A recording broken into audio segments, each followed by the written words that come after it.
민수기 11장 1절에서 4절 말씀까지 봉독하겠습니다. 여호와께서 들으시기에 백성이 악한 말로 원망하매 여호와께서 들으시고 진노하사 여호와의 불을 그들 중에 붙여서 진영 끝을 사르게 하시매 백성이 모세에게 부르짖음으로 모세가 여호와께 기도하니 불이 꺼졌더라. 그곳 이름을 다베라라 불렀으니 이는 여호와의 불이 그들 중에 붙은 까닭이었더라. 그들 중에 서로 섞여 사는 다른 인종들이 탐욕을 품음에 이스라엘 자손도 다시 울며 이르되 누가 우리에게 고기를 주어 먹게 하랴. 4절 말씀까지 봉독했습니다. 오늘은 이 추수감사 주일인데요. 오늘은 말 그대로 우리가 감사를 생각하는 그런 날입니다. 근데 이 감사의 반대말은 뭐 여러 가지가 있겠죠. 그러나 좀 단순화해서 그냥 불평과 원망을 이 감사의 반대말로 생각할 수 있지 않을까 싶습니다. 우리가 살아가는 동안 이 감사하는 사람이 있고요. 정말 범사에 매번 어떤 일을 당하건 간에 이 감사하는 것이 몸에 체질이 된 분들이 있고요. 또 반대로 이 몸의 체질이 감사할 줄 모르고 이 불평만 하는, 원망을 잘하는 그런 분도 분명히 있어 보입니다. 우리가 추수감사주의를 맞아서가 아니라 우리가 살아가는 동안에 그래서 이 두 부류 중에 어떤 사람이 될 것이냐 좀 고민을 해야 되겠는데요. 뭐 당연히 상식적으로 불평하고 원망하는 사람이 매력적이겠습니까? 특별히 우리가 하나님을 믿는 하나님의 사람들인데요. 하나님 앞에서 하나님의 베푸신 은혜가 참 크고 또 날마다 하나님의 은혜 가운데 우리가 살아가는데 그런 하나님께서 베푸신 은혜는 기억하지 않고 불평하면서 뭐 사람에게 불평하는 것도 참 좋은 것이 아닌데요. 하나님께 불평하며 살아가는 것은 하나님의 자녀로서 모습은 아닐 것이다 라는 생각을 분명히 하게 됩니다. 뭐 우리말에 그런 말이 있지 않습니까? 물에 빠진 사람 건져줬더니 가방 찾아달라고 한다고요. 그러니까 감사할 일을 받았어도 오히려 감사하기보다는 원망하는 것이 사람의 모습 속에 분명히 있다는 생각을 합니다. 전에 한번 말씀드린 것 같은데 뭐 실화를 얘기하는 것이 좋은 것 같아서요. 이 케냐에 사역할 때 어떤 선교사님이 자신이 입던 양복 이제 현지 사람에게 이제 어떤 정말 좀 선물해야 되겠다는 마음으로 양복을 줬더니 물론 깨끗한 걸 줬겠죠. 중고라고 해서 못 입는 것을 줬을 리는 없을 것이고요. 줬더니 받은 사람이 뭐 궁시렁거리면서 옷이 작다. 그리고 이 드라이를 해야 되니까 드라이할 돈을 달라라고 요구했다고 합니다. 뭐 준 사람 입장에서는 좋은 마음으로 줬는데 뭐 그렇게 썩 기분이 좋았을 것 같지는 않습니다. 고맙다고, 너무 고맙다고 좀 감사를 표현했으면 아마 더 주지 않았을까 하는 생각을 갖는데요. 그렇지 않고 불평하고 오히려 감사보다 불평하고 원망하고 더 달라고 하고 그러는 어떤 모습 속에서 아마 크게 실망하지 않았을까 하는 생각을 갖습니다. 뭐 이것도 실화인데요. 저희 소천하신 제 아버님께서 한 번은 어떤 분을 좀 도와드렸습니다. 정말 물신양면 시간을 내고 또 물질을 들여서 도와드렸는데요. 근데 나중에 다 그 일이 끝나서 일이 잘 됐습니다. 그러니까 어떤 해야 될 아주 중요한 일, 혜택을 받는 그런 일이었는데요. 잘 끝났습니다. 근데 이제 도와준 분이죠. 도움을 받은 분이 나중에 고맙다고 감사하다고 그렇게 표현하기보다는 그게 아니라 제 기억에 뭐 다 될 일이었는데 그냥 둬도 다 될 일인데 괜히 헛수고했다고 그렇게 김 빠지는 이야기를 하고 그리고 오히려 다르게 했으면 더 좋았을 텐데 라고 불평하고 원망하는 이야기를 하셨다는 겁니다.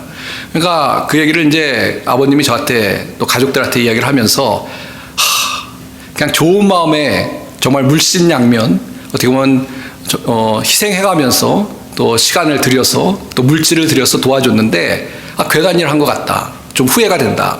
라는 이야기를 하셨던 것이 기억이 납니다. 물론 좋은 일을 했으니까 거기서 끝나는 것이 맞죠. 뭐 상대가 어떻건 간에 좋은 일을 하는 것이 중요한데 그래도 사람이라는 것이 마음이 그렇지 않습니까? 뭔가 은혜를 베풀면 이 배은망덕한 것은 아니고 또 은혜를 베푸는 것에서 감사할 줄 알아야지 불평하고 원망하고 또 받은 것보다 우리 안 받은 것에 대해서 더 지적하고 이야기한다면 세상이 그렇게 아름답지는 않을 것이다 라는 생각을 해보게 됩니다. 오늘은 사람들 사이에 이야기를 하고 싶지 않습니다. 오늘은 특별히 우리가 추수감사주의를 맞아서 하나님과 우리 사이에 관계 속에서 하나님이 베푸신 은혜를 좀 기억하고 우리가 감사하고 또 그래서 정말 하나님 앞에 더욱더 하나님을 의지하기도 하고 또 하나님께 더욱더 영광과 찬양을 돌리는 그런 우리의 삶을 살아야 되겠다 좀 결심하는 시간이 되었으면 좋겠습니다. 그렇지 않고 우리를 돌아보면서 하나님 베푸신 것은 참 많고 또 우리가 하나님 은혜로 살아가고 있음에도 불구하고 혹시 하나님 베푸신 것은 예를 들어서 한 9가지라면 뭔가 한 가지 그것도 우리의 욕심 때문에 그런 경우가 거의 다인데요. 우리 욕심 때문에 뭐가 부족하다라고 혹시 하나님 앞에 원망하고 불평하고 살아가는 것은 아닌지 다시 한번 우리를 점검하고 우리가 추수감사주의를 맞아서 우리가 불평하는 사람이 아니라 감사하는 사람이 되겠다. 그래 결심할 수 있는 우리 성도님들이 다 되셨으면 좋겠습니다. 오늘 본문의 말씀을 민수기 11장을 선택한 데는요. 이스라엘 백성들이 이 두 부류의 사람들 중에 어느 쪽에 속했을까? 이 감사하는 사람이었을까? 아니면 불평하는 사람이었을까? 우리가 좀 말씀을 보면서 생각해봤으면 좋겠다는 생각으로 민수기 말씀을 정해보았습니다. 오늘 먼저 민수기 11장 아까 4절 말씀 봤는데요. 거기 보면 불평하는 내용이 소개됩니다. 불평의 내용이 뭐냐면 고기를 달라는 것입니다. 고기를. 이 고기를 그동안 이 고기를 못 먹었으니까 고기를 달라. 그리고 5절 말씀 아까 안 읽었는데 제가 지금 읽어보면요. 우리가 애굽에 있을 때는 값없이 생선과 오이와 참외와 부추와 파, 마늘들 먹은 것이 생각나거늘 하고 이것도 역시 불평하고 있습니다. 그러니까 4절에서는 고기의 일을 먹고 싶다는 고기에 대한 불평이었고요. 5절 말씀은 좀 다양한 것들을 먹었으면 좋겠다. 그렇게 이스라엘 백성들이 하나님께 불평하는 내용이 성경에 기록되어 있습니다. 근데 사실 이 불평하기 전에 상황을 우리가 좀 이해를 해야 될 텐데요. 이스라엘 백성이 애굽에서 노예 생활을 하다가 너무 고통스러우니까 정말 죽을 것 같으니까 하나님 앞에 살려달라고 외쳐서 하나님께서 긍휼과 은혜를 베푸셔서 이스라엘 백성이 노예에서 해방이 되어서 애굽에서 탈출을 하고요. 그리고 하나님이 약속하신 가나안 땅으로 나아가게 되었습니다. 그러니까 이미 평생의 어떻게 보면 소원이죠. 노예에서 해방되는 평생의 소원을 하나님이 이루어 주셔서 자유하게 되는 그런 은혜를 이스라엘 백성들이 얻게 되었습니다.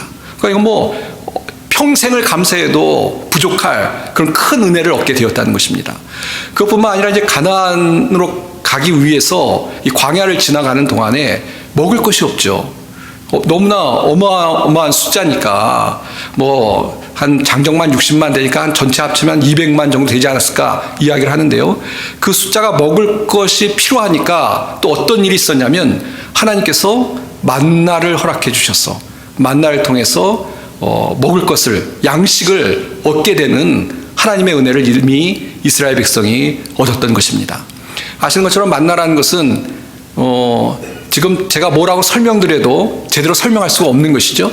왜냐하면 이 땅에서 나는 것이 아니고 하나님이 초자연적으로 그냥 하늘에서 뿌려주셨던 것이기 때문에 정말 이것은 하나님이 주신 기적의 그런 양식이었던 것입니다. 그러니까 하나님의 정말 눈에 보이는 기적들을 이스라엘 백성이 체험하고 감사할 수밖에 없는 그런 은혜들을 얻었었다는 것입니다. 그런데 지금 이렇게 하나님께서 구원해 주시고 먹을 걸 주셨으면 거기에 대해서 진심으로 감사하고 정말 하나님의 은혜를 또 기대하면서 그렇게 살아야 되는데 이스라엘 백성들이 얼마 시간이 지나지 않아서 또 원망하고 불평하는 내용이 오늘 본문에 기록되어 있는 말씀이라는 것입니다. 그러니까 만나를 먹어서 배부르니까 그 다음에 요구하는 게 뭡니까? 고기도 먹고 다양한 것을 먹었으면 좋겠다. 그러니까 하나님이 이미 은혜를 주셨는데 거기에 만족하지 못하고 오히려 원망하고 불평하는 이스라엘 백성의 모습을 보게 된다는 것입니다. 자, 근데 이게 또 이렇게 이미 은혜를 받았는데도 원망하는 내용뿐만 아니라 1절에 보시면요, 이미 원망을 해서 한번 아주 크게 하나님 앞에 혼난 적이 있습니다. 이 11장 1절인데요. 여호와께서 들으시기에 백성이 악한 말로 원망하며 여호와께서 들으시고 진노하사 여호와의 불을 그들 중에 붙여서 진영 끝을 사르게 하시매. 그러니까 원망하는 것이 얼마나 하나님이 싫어하시는 것인지, 하나님을 원망하면 안 되는 것인지 아주 쓴맛을, 뜨거운 맛을 이미 본 적이 있다는 것입니다. 그런데도 불구하고 또 그런 원망하는 것이 하나님 앞에 잘못된 것임을 경험했음에도 불구하고 또 하나님 앞에 하나님이 주신 은혜는 생각하지 않고 불평하고 원망하고 있는 그런 이스라엘 백성들의 모습이 소개되고 있는 것입니다. 근데 이것이 이 민수기 11장뿐만 아니라 이스라엘 백성의 그 가나안으로 가는 여정에 반복적으로 나타나고 있는 것을 볼 수 있습니다. 하나만 더 소개를 하면요, 다 아시는 것처럼 이 출애굽기 14장에 보시면 하나님께서 애국 군대가 쫓아오고 있는데요, 그 애국 군대 쫓아오는 그 가운데 이스라엘 백성이 홍해를 만나는 내용이 있습니다. 그러니까 이 홍해가 앞에 놓여 있고 뒤에는 애국 군대가 오니까 이제 뭐 큰일 난 겁니다. 뭐 죽는 거죠. 근데 하나님의 놀라운 역사로 홍해가 갈라지고 이스라엘 백성들이 애굽 군대로부터 안전하게 홍해를 건너가고, 쫓아오던 애굽 군대들은 다 하나님의 정말 기적의 능력의 역사 가운데 다 수장되고 마는 그런 이야기가 출애굽기 14장에 소개가 되고 있습니다.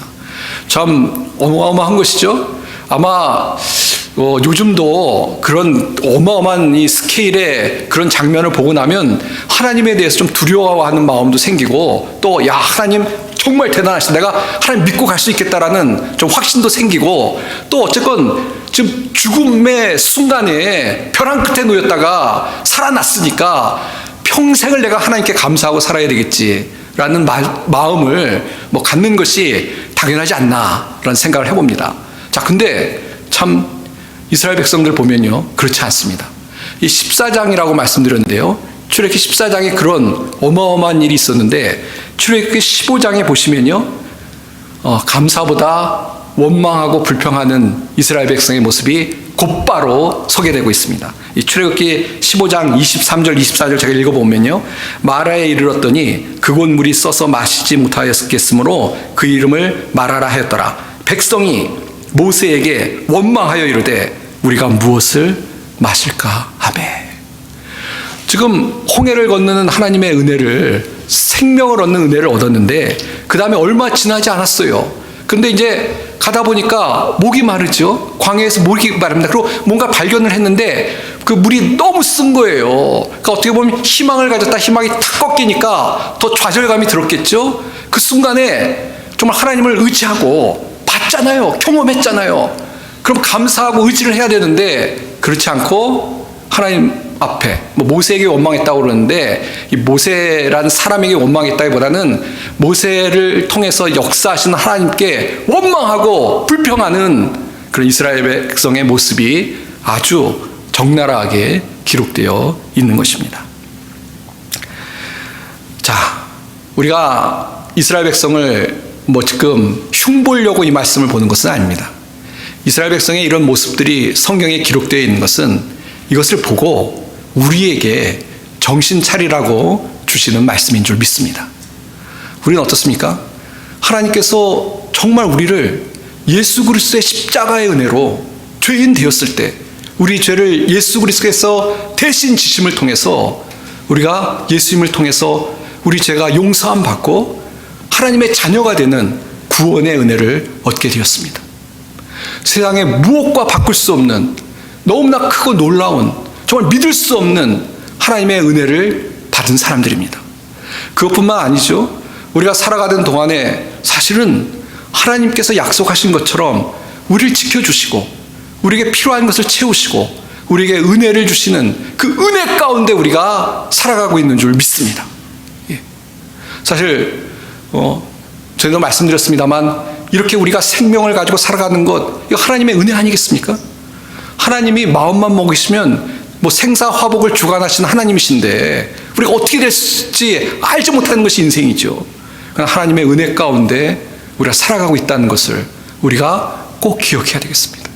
그렇다면 이렇게 하나님의 은혜가 큰데요. 특별히 오늘 추수감사주일인데 올 한 해도 좀 돌아보십시오. 알고 보면 뭐 어려운 일도 있었고 복잡한 것도 있었고 짜증나는 것도 있었습니다만, 그러나 그때마다 하나님께서 우리에게 은혜를 베풀어 주신 것 좀 우리가 기억해야 되지 않겠습니까?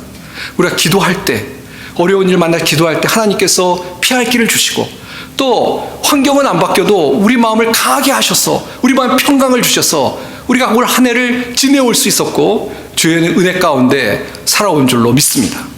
자, 그렇다면 이런 하나님의 정말 역사하심에 대해서 우리가 감사하고 또 하나님께 찬양하고 그렇게 살아갈 수 있는 그런 우리가 돼야 될 줄 믿습니다.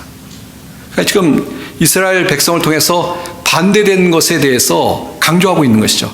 그냥 은혜를 받아도 원망하는 모습, 이걸 보면서 뭐 정상적인 우리 성도님들이라면 짜증나지 않아요. 이게 뭐 이런 건가? 화나지 않습니까? 근데 이것이 우리의 모습이 될 수도 있는 것이고 우리의 모습이 돼서는 안 된다는 것을 깨우치기 위해서 우리에게 주신 말씀인 줄 믿습니다. 그냥 주신 은혜는 큰데 사실 하나님이 우리의 삶에 베푸신 은혜가 엄청난데 그에 대해서는 아무 감사를 하지 않고 그냥 우리의 욕심 때문에 생겨나는 부족함, 정말 진짜 부족한 것도 아니에요. 아까 본문에도 나오지 않습니까? 이 다른 인종들이 탐욕을 품음에, 다른 인종만 그랬습니까? 이스라엘 백성도 탐욕을 품어서 이렇게 원망하는 거 아니에요. 그러니까 우리가 어떤 우리 욕심에 이끌려서 그냥 부족하다고 생각하는 것 때문에 하나님께 불평하고 원망하는 것이 있다면 우리도 이스라엘 백성처럼 답답하고 어리석은 사람이라는 것을 우리가 분명히 기억해야 될 줄 믿습니다. 사랑하는 성도 여러분, 하나님은 원망하고 불평하는 거 좋아하시지 않습니다. 오늘 11장 1절도 그렇잖아요. 원망하고 불평하니까 하나님이 사실은 이스라엘 백성을 심판하셨습니다. 그리고 오늘 본문 뒤에 11장에 보시면요, 하나님이 이스라엘 백성이 고기 달라고 하니까 고기 주십니다. 그리고 주는데 뭐라고 하시냐면 20절에 보시면 냄새도 싫어하기까지 내가 주겠다 그럽니다. 냄새도. 그러니까 코에 넘쳐서 싫어하기까지. 이 다른 번역 성경에 보시면 냄새를 맡아도 먹기 싫을 때까지 신물이 나도록 먹을 걸 주겠다라고 얘기하십니다. 그러니까 달라고 그러니까 원망하니까 주겠다. 아주 뭐 줘도 먹다 물려서 이제 고기 못 먹겠다고 할 만큼 주겠다라고 말씀하십니다. 그리고 실제로 이렇게 주세요. 자, 근데 이게 이런 표현을 쓰신 것이 물론 하나님의 자비하심으로 이스라엘 백성이 원하는 걸 주신다는 의미도 있지만 저는 개인적으로 뒤에 본문하고 연결해서 좀 하나님이 화가 나신 것 같아요. 저희들 인간적인 표현으로 하면 고기 달라고 줄게, 먹다가 질릴 정도로 내가 줄게 라고 말씀하시는데 그 이유가 뭐냐면 그건 아니라는 거죠. 그걸 어떻게 알 수 있냐면 그 뒤에 보시면요, 민수기 11장 33절에 보면 고기가 아직 이 사이에 있어 씹히기 전에 여호와께서 백성에 대하여 진노하사 심히 큰 재앙으로 치셨으므로 그랬습니다. 그러니까 하나님께서 들어는 주셨는데요, 너희들 잘못한 거야, 원망한 건 잘한 것이 아니야 라고 하시면서 그 부분에 대해서 책찍을 휘두르신 내용이 33절에 기록이 되어 있습니다. 그러니까 여기서 뭘 알 수 있느냐, 하나님은요 우리에게 은혜를 베푸시는데요 이스라엘 백성처럼 원망하고 불평하는 거 좋아하시지 않는다, 그렇게 이해하시면 되겠습니다. 하나님 싫어하시는 걸 우리가 해서는 안 되겠죠. 우리가 살아가는 동안 뭐 어떻게 보면 너무나 당연한 것이죠. 하나님의 은혜에 감사하고 불평하고 원망하는 것이 아니라 감사와 찬양을 하나님 앞에 돌리며 살아갈 수 있는 그런 우리가 되어야 될 줄 믿습니다. 어떤 유형의 삶을 살고 계십니까? 하나님이 싫어하시는 원망하고 불평하고 그냥 욕심 때문에 만족하지 못하고 그렇게 살아가고 계십니까? 아니면 정말 하나님의 베푸신 은혜를 깨달을 수 있는 사람, 깨닫고 감사할 수 있는 사람, 그런 삶을 살아가고 있는지 다시 한번 돌아보는 우리 성도님들이 다 되시길 바랍니다. 이제 말씀을 맺겠습니다. 요즘은 참 이 물질이 풍부한 시대에 살고 있는 것 같습니다.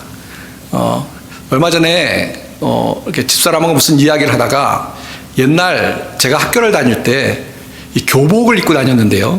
근데 언젠가부터 교복 자유화가 된 이야기를 좀 했습니다. 아마 저하고 연배가 비슷하신 분들은 이해하실 것 같아요. 저보다 위에 계신 분들은 이 교복 자유화 잘 모르실 텐데, 그래서 검은 교복에 모자 쓰고 이렇게 다니다가 제가 고등학교 1학년 때인가요? 교복 자유화가 됐습니다. 그래서 이제 사복을 입고 다니게 됐는데, 그러다 보니까 이 부작용도 많이 생겼어요. 뭐냐면, 적당히 입고 다녀야 되는데, 그 사춘기에 이제 민감한 때니까 아이들이 좀 남에게 잘 보이기 위해서 좋은 옷들을 좀 입고 오는 부작용이 생겼습니다. 그래서 그 당시에 이제 제일 제가 기억나는 게 뭐냐면, 이 신발, 어떤 신발을 신느냐가 굉장히 아이들에게 중요한 문제였어요. 그래서 브랜드를 지금 얘기하면 안 되겠죠. 유튜브에 올릴 거니까. 나 땡땡 이런 거 신는 게 아이들 꿈이었어요. 근데 그게 지금도 그렇지만 그때 비쌌어요. 그래서 이 부모들, 요즘은 등골 브레이커 이런 얘기 하는데요. 그때도 부모님들한테 그런 거 얘기하면 부모님들이 부담이 많이 되셨어요. 근데 제가 어디서 들은 이야기인데 이런 이야기가 있습니다. 이 홀어머니가 아들을 키우는데요. 아들이 철이 없어요. 그래서 이 홀어머니가 어렵게 노점상을 하면서 아이를 키우는데, 이 아이가 전부죠. 자기 인생의 이 어머니에겐 전부죠. 근데 아이를 얼마나 정성껏 키웠겠습니까? 이 노점상 어렵게 장사를 해서 아이를 키우는데, 이 아이가 밤낮 그 어머니의 그 희생과 은혜는 기억하지 못하고 불평하는 거예요. 불평. 난 누구는 뭘 입고 누구는 뭘 하고 누구는 뭘 사주는데 우리 엄마는 그것도 사주지 않고. 근데 이 엄마는 정말 어려운 가운데도 자식을 위해서 희생하고 노력하는데 아무래도 한계가 있는 것이죠. 그래서 아까 얘기한 그런 신발 못 사주는 거예요. 그러니까 이 아들은 그게 내 친구는 막 불평을 하는 거예요. 그러니까 엄마 마음이 어떻겠습니까? 찢어지는 거죠. 왜 이 말씀을 드리냐면, 우리가 사실은 하나님의 은혜로 구원받았다는 것은요, 이게 값싼 것이 아닙니다. 하나님의 아들 예수께서 우리를 위해서 죽기까지 희생하신 그런 은혜로 우리가 구원받고 그 은혜 가운데 살아가고 있는 것입니다. 그런데 그런 하나님의 그 예수님의 십자가의 은혜를 받고 살아가는 우리인데, 그에 대해 정말 평생을 감사해도 다 갚지 못하는 은혜를 받고 살아가는 사람들인데, 혹시 그냥 하나님의 마음을 아프게 하는 원망과 불평이 우리 삶의 가장 큰 부분이라면 그것은 하나님 앞에 올바른 삶이 아니라는 것을 기억하고 반대로 정말 하나님의 은혜를 깊이 묵상하면서 감사하며 살아갈 수 있는 우리 모든 성도님들이 다 되시길 바랍니다. 오늘 하루 정말 하나님께 감사합니다. 찬양을 돌렸으면 좋겠습니다. 그리고 오늘 하루뿐만 아니라 우리 평생에 살아가는 동안 주님의 은혜를 기억하고 깨닫고 감사하며 살아갈 수 있기를 원합니다. 오히려 이렇게 감사하며 살아갈 때 하나님께서 베푸신 은혜를 통해서 우리가 더 기쁨이 충만하고, 또 이런 감사하는 우리에게 하나님께서 더 큰 은혜와 또 축복을 주실 줄 믿습니다. 감사를 통해서 더 큰 하나님의 은혜를 받아 누리는 우리 모든 성도님들이 다 되시기를 주님의 이름으로 축원드립니다. 기도하겠습니다. 하나님 아버지, 감사합니다. 오늘도 주님의 은혜에 감사하며 또 하나님께 찬양과 영광을 돌립니다. 그러나 이스라엘 백성의 모습을 보면서 마치 거울로 우리의 모습을 보는 것 같은 참으로 우리의 부족함을 이 시간 고백합니다. 하나님 아버지, 감사보다 원망과 불평을 했다면 정말 회개하오니 용서하여 주시고, 원망과 불평을 했습니다. 회개하오니 용서하여 주시고, 또 날마다 더욱더 주의 은혜에 감사하며 살아가는 저희들의 삶이 되게 도와주시옵소서. 주의 은혜를 감사드리며 우리 주 예수님의 이름 받들어 간절히 기도하옵나이다. 아멘.